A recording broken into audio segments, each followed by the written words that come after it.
11 Minuten, 2 Crashes.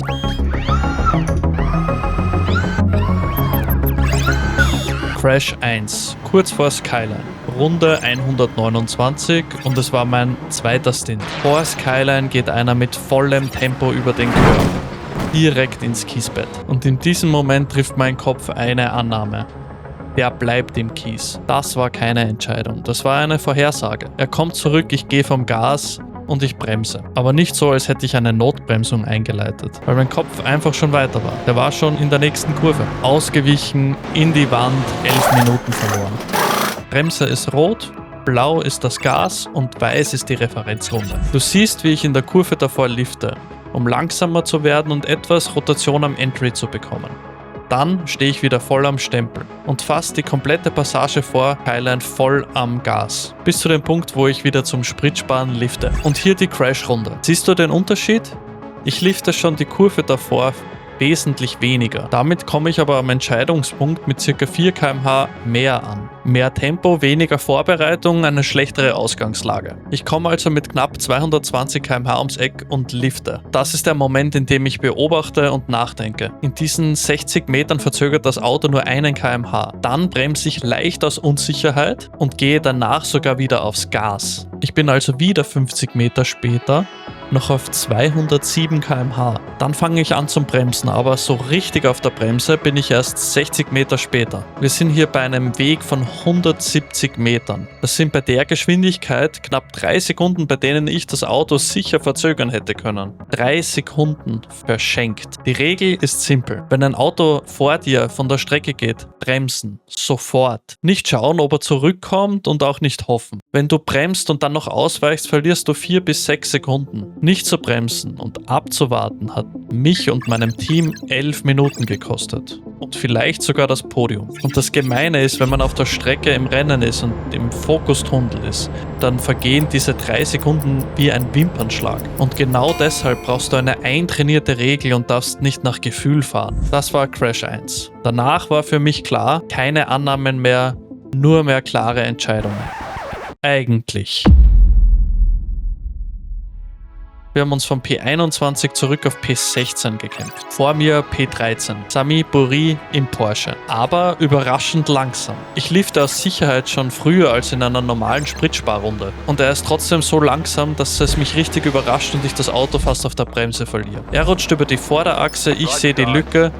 Und sie war nie wirklich da. Ich bin fast vorbei, er lenkt weiter in meine Richtung ein. Kontakt, Dreher. Und ich stehe verkehrt. Jetzt die Daten zur Runde. Ich habe hier in weiß wieder die Referenzrunde als normale Spritsparrunde. Du siehst hier, dass ich 40 Meter früher lifte als in einer normalen Runde. Und dann überrascht mich Bouri so sehr, dass ich sogar früher bremse als in der normalen Runde. Obwohl ich theoretisch sogar viel später hätte bremsen können. Und an dieser Stelle willst du eigentlich nicht bremsen. Da gibt es eine Bodenwelle. Das siehst du auch in der Brake Trace. Ich bin viel gefühlvoller auf der Bremse. Gehe sogar kurz zurück.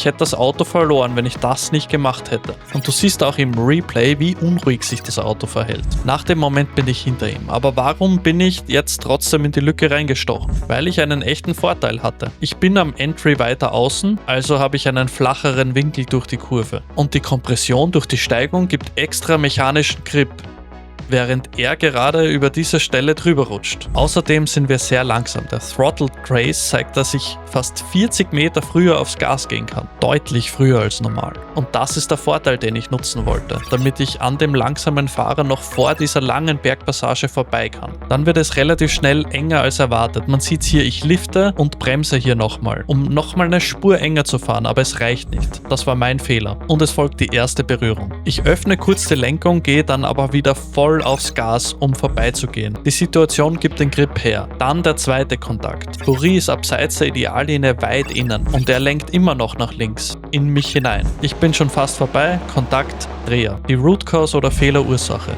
Ich habe eine Lücke gesehen, die davon abhängt, ob er seinen Fehler korrigiert oder nicht. Wenn er korrigiert, und damit musst du rechnen, schließt sich die Lücke. Er ist in der 3. Runde seines Stints, das heißt, die Reifen sind noch lange nicht im Fenster. Und er hat knapp 1 KI-Rating weniger als ich. Damit muss ich rechnen, dass er die Linie vielleicht nicht perfekt kennt. Das hätte ich aus den Overlays lesen müssen. Die Regel.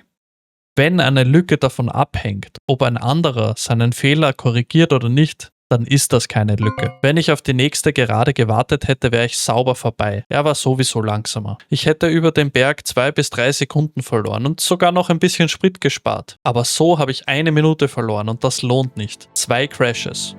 Unterschiedliche Stellen, unterschiedliche Situationen, aber dasselbe Muster. In beiden Fällen trifft mein Kopf eine Annahme, was das Auto vor mir gleich tun wird, nicht über das, was es gerade tut. Das ist Racecraft, kein Können-Problem. Ich hatte die Pace und ich kann überholen. Das ist ein Entscheidungsproblem. Es taucht genau auf, wenn du unter Druck bist oder der Fokus eng wird und dein Kopf schneller sein will als die Realität. Die Theorie war da. Was hat gefehlt? Ein System. Also, was mache ich jetzt damit? Wissen reicht offensichtlich nicht. Ich habe es gewusst, erklärt und ich habe es trotzdem nicht gemacht. Was ich brauche, ist ein System, das im Fokustunnel funktioniert. Wenn der Puls hoch ist, du mitten im Stint bist und dein Kopf Kurve für Kurve denkt. Das System heißt sehen, bremsen, denken. 3 Regeln, jede maximal ein Satz. Wandel sie dir so ab, wie sie für dich am besten klingen. Du verinnerlichst sie und rufst sie auf den Geraden ab. Regel 1. Wenn ein Auto vor dir etwas Unerwartetes macht, vom Gas und Bremsen, dann bewerten. Bewerten kannst du danach. Wenn du erst bewertest und dann bremst, bist du zu spät. Und genau das haben wir bei mir gesehen. Das ist Skyline. Und Regel 2, bevor du in den Verkehr kommst oder angreifst, schon auf der Geraden davor. Auf welcher Runde seines Stints ist der Vordermann? Das gibt dir Informationen über seine Reifen. Wie hoch ist sein Safety- und I-Rating? Das gibt dir die Info, wie sauber der Gegner fährt und was sein Skill-Level ist. Das ganze System in 10 Sekunden. Ich sehe was, ich bremse. Dann denke ich nach. Ist die Lücke echt? Wo kommt das Auto wieder zurück auf die Strecke? Wie weiche ich am besten aus? Ist die Lücke zu? Geduld. Crash 1 mit dem System. Der Gegner geht ins Kiesbett. Bremsen wir? Sofort. Jetzt habe ich Weg und Zeit. Er kommt zurück, ich lese die Situation in Ruhe und weiche aus. 6 bis 10 Sekunden verloren, aber keine 11 Minuten. Und beim Porsche? Bouri rutscht raus, ich sehe die Lücke. Ist die Lücke echt? Nur wenn er nicht korrigiert.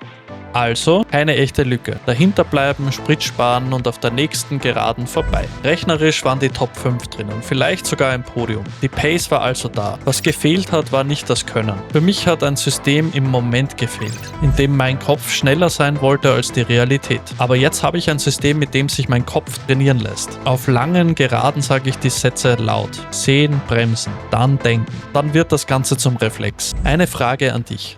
Hast du eine Regel oder einen Satz, irgendetwas, das dich im Rennen vor solchen Momenten bewahrt? Schreib's in die Kommentare, ein Satz reicht.